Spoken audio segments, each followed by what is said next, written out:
An innocent black teen brutally beaten by cops on a quiet afternoon street, but they had no clue who his father was until he made one call that changed everything. We pause a beat, then invite the audience. Before we dive into this powerful true-to-life drama, tell us where in the world are you watching from? Drop it in the comments, and if you believe justice should never be silenced, hit that like button and subscribe, because this story will leave you speechless. The sounds of the bustling city echoed through the night air.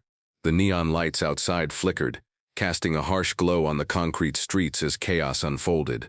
In the middle of the street stood 17-year-old Marcus Hayes, his eyes wide with a mix of fear and defiance. He wasn't a stranger to the harsh realities of life as a black teen in America, but tonight had gone too far. Two officers, Sergeant Caldwell and Officer Green, stood before him. The tension was thick as they glared down at him. The situation had escalated quickly. The casual stop for a routine check had become a nightmare. One moment Marcus had been on his way home after meeting friends. The next he was facing officers who saw nothing but a threat in his dark skin. "Empty your pockets," Sergeant Caldwell barked, his voice cold and commanding. Marcus's heart pounded in his chest. He knew his rights, but he also knew the risks. One wrong move, one wrong word, and it could all go downhill. His hands shook as he slowly complied, emptying his pockets, but Caldwell wasn't satisfied. "I said now, boy."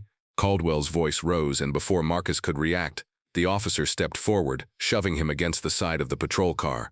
"Stop resisting," Officer Green shouted as she grabbed Marcus's arms, pulling them behind his back. The grip tightened as they cuffed him, the metal biting into his wrists. "What's your problem? Why are you acting so suspicious?" "I'm not resisting," Marcus managed to say, his voice low, but the words were drowned out by the sound of his own heartbeat thundering in his ears. Caldwell's fist swung forward, landing a blow to Marcus's stomach, knocking the air out of him. Marcus gasped, his knees buckling, but Green was quick to shove him upright. "You think you can walk around like you own the place?" Caldwell spat, his hands gripping Marcus's shirt. "You don't belong here. You're just a troublemaker." The pain in Marcus's chest deepened as Caldwell's hand wrapped around his throat, choking the words from him. The officer's words, their threats, all blended into the background noise as a dark feeling of helplessness crept into his mind. He knew he had to stay calm. He had no choice but to endure. It wasn't the first time he had been treated like this, but it never got easier. The stares, the suspicion, the assumptions, they always followed him. But tonight, he had done nothing wrong. Just as Marcus felt the suffocating grip of hopelessness closing in, the realization hit him. He needed help. He needed someone who could put an end to this. His father. The one person in the world who could change everything. His father wasn't just any man. He was Judge Thomas Hayes, the chief judge of the city's court system. Known for his unshakable integrity, his fierce commitment to justice, and his unflinching stance against corruption, his presence alone could put the fear of God into anyone. But Marcus couldn't breathe. His thoughts were clouded with fear. He struggled against the grip of the officers, but they were too strong. He could barely think, let alone form coherent thoughts. In the back of his mind, the memory of his father's voice rang loud, urging him to always seek the truth and stand for justice. But right now, he had to survive. The pain and pressure mounted. The world began to blur. It was time. His phone, tucked inside his jacket, buzzed with life. Despite his restraints, Marcus managed to grab it. He hit speed dial, his father's number. As the phone rang, his vision blurred further, but he held on, trying to keep his hands steady. The line picked up. "Dad." Marcus gasped, his voice barely audible. "Dad, they're hurting me. Please." There was a brief pause before his father's calm voice answered, strong and unshaken as always. "Marcus? What's happening? Where are you?" His heart raced as Marcus tried to focus on the words through his pain. The officers, sensing that something was wrong, began to pull back slightly, their suspicion growing as Marcus's father's voice grew louder in his ears. "Dad, they're cops, they're hurting me," Marcus said again, his voice shaking with fear. "They're not letting me go. You have to help me." His father's tone shifted. There was a cold, steely edge now, a tone that Marcus knew all too well. "Stay on the line, son. Do not hang up. I'll be there soon." The line went dead, and Marcus felt the sting of panic surge within him. But just as quickly, he was pulled to his feet, his body still weak but supported by his own determination. Behind him, he could hear the sound of sirens in the distance. "Let's get him to the car," Officer Green said, as the officers turned to drag him away. But their actions were different now. They were more cautious, watching over their shoulders. Minutes passed, or was it seconds? Time seemed to stand still as Marcus was shoved into the back of the squad car. He closed his eyes, his father's calm voice still echoing in his mind. His father had given him everything he needed to fight, and this was only the beginning. The cold steel of the squad car's door slammed shut as Marcus was pushed inside. His heart raced, but something deep inside him stirred. His father's voice had fueled him with a fire he hadn't realized he still had. The officer who had dragged him into the car slammed the door, his gaze hard as he stepped back to talk to his partner. The tension in the air was suffocating. Marcus wasn't sure if it was the pain in his body or the pressure of the situation, but he felt his mind clear. Judge Thomas Hayes wasn't just a judge. He was a force to be reckoned with, someone who stood at the top of the law, and now that very law was coming for these officers. The silence in the car was broken only by the occasional crackle from the police radio. Marcus tried to steady his breath, the cuffs digging into his wrists, his heart still pounding. He had no idea how long it would take for his father to arrive, but the anticipation was unbearable. He knew that the moment his father arrived, everything would change. But it wasn't just about getting his father there. The real fight was just beginning. The officers outside the squad car spoke in low tones, unaware that Marcus was listening closely. They were discussing how to handle the situation once his father arrived. The words administrative leave, tough day, and keep your heads down filtered through the open window, confirming what Marcus had suspected. They were more afraid of the consequences than of what they had done. Marcus's thoughts were interrupted when the engine of a car roared in the distance. It was faint at first but growing louder. The officers didn't seem to notice, their focus fixed on their conversation, but Marcus's pulse quickened. He recognized that car, even from this distance. It was his father's personal vehicle. The car screeched to a halt in front of the squad car. The officers outside froze. Marcus could feel the sudden shift in the atmosphere. Something powerful had just arrived. The door to the squad car swung open before Marcus could react. A tall figure stood there, his father. Judge Thomas Hayes wasn't just a man in a suit. He was a symbol. His presence commanded attention, radiating authority and calm. The officers immediately straightened up, the fear in their eyes evident. They were no longer in control of this situation. Marcus could see the effect his father had on the entire scene. The officers backed away, as if instinctively sensing the danger they were in. Officer Daniels, Judge Hayes's voice cut through the tension like a knife. The name hung in the air with a chilling finality. You've just made a grave mistake. His words were calm, but his tone was filled with an authority that made even the veteran officers nervous. Daniels, the officer who had been the most aggressive with Marcus, stammered as he straightened his uniform. Judge Hayes. I wasn't. Judge Hayes raised a hand, cutting him off. No excuses, he said, his voice unwavering. You know exactly what you did. He turned to Marcus, his eyes softening for just a moment. Are you okay, son? Marcus nodded, his throat tight with emotion. He had never been more grateful to see his father. The sense of security that washed over him at that moment was overwhelming. His father was here, and that meant everything would be different. The tension that had been building for the past few minutes reached its boiling point. The other officers stood frozen. Not knowing what to do, Judge Hayes turned to face them, his eyes sharp. I suggest you call for backup. There's no need to make this any worse. The officers were too stunned to respond, their eyes darting between each other and Marcus. Judge Hayes turned his back on them and opened the door to the squad car. Come on, son. Let's get you out of here. But as Marcus stepped out, something unexpected happened. He was met by a crowd of reporters and bystanders, all eager for answers. The sound of cameras snapping and voices shouting filled the air as Marcus and his father made their way to the sidewalk. What happened here today? One of the reporters shouted, her microphone thrust toward them. Why was this young man detained? Judge Hayes stopped, his hand resting on Marcus's shoulder, a silent show of support. This is about accountability, he said, his voice steady but filled with fire. When the law is used as a weapon against its people, we cannot turn a blind eye. We will not turn a blind eye. The reporters fell silent, sensing the gravity of his words. They had expected a simple statement, but Judge Hayes wasn't going to give them that. He had no time for empty responses. He had a mission, to ensure that those who abused their power would answer for it. With a final look at the officers, who were still standing off to the side, unsure of what to do, Judge Hayes turned back to the reporters. I suggest you all watch closely. This is only the beginning. As he and Marcus walked toward the awaiting car, the crowd parted, murmurs of surprise and admiration following them. For the first time in what felt like forever, Marcus felt a glimmer of hope. His father was a man of integrity, and with him leading the charge, this fight wasn't over. Jaden's vision flickered as the EMTs finally arrived, sirens screaming into the silence that had fallen over the parking lot. Blood soaked through his shirt and pooled beneath him. a sickening red stain on the concrete. But the phone, his lifeline, remained clutched tightly in his bruised hand. Back at the other end, the Chief Judge, Justice Malcolm Wright, had heard everything. The slurs, the screams, the brutal hits. But it wasn't just what he heard, it was who he heard. The voice of his only son being torn apart. In under 5 minutes, the entire city's emergency protocol flipped upside down. A helicopter was already in the air, dispatched from the federal courthouse roof.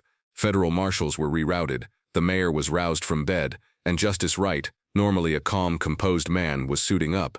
But this time, not in robes. He was in a bulletproof vest. At the same time, on the ground, the officers who had battered Jayden tried to play innocent. He resisted. He reached for something. We feared for our safety. But their excuses rang hollow. A crowd had gathered. Teens were recording. A few brave souls shouted, "We saw it all." Others began live streaming. The footage would soon explode. Inside the ambulance, Jayden's voice cracked. "Call my dad. He's the chief judge." The EMT froze, her eyes flickering toward the paramedics. "You say chief judge?" "Yeah, Malcolm Wright," Jayden groaned. "Tell him, they beat me." Minutes later, the ambulance was escorted by 2 black SUVs, federal vehicles that had arrived with urgency. The paramedics had barely closed the doors when the side doors of one SUV burst open. Judge Wright emerged. He stepped into the blinding lights of the ambulance bay and looked into the face of his son. For the first time in 20 years on the bench, he wept. "Who did this?" he asked the EMT, though he already knew. One of the paramedics looked away. They were still on the scene. Justice Wright turned to the marshal beside him. "I want every body cam pulled, every bystander's video collected. I want those cops off the street in 10 minutes. The marshal nodded and made the call. Meanwhile, the cops, Snyder, Barnes, and Lacey, still loitered by the squad car, unaware of what was coming. Then came the storm. The federal convoy pulled into the lot like thunder.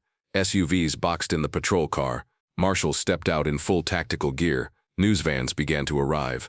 Protesters lit candles. Snyder's smug grin faded when a marshal approached. "You're under federal investigation.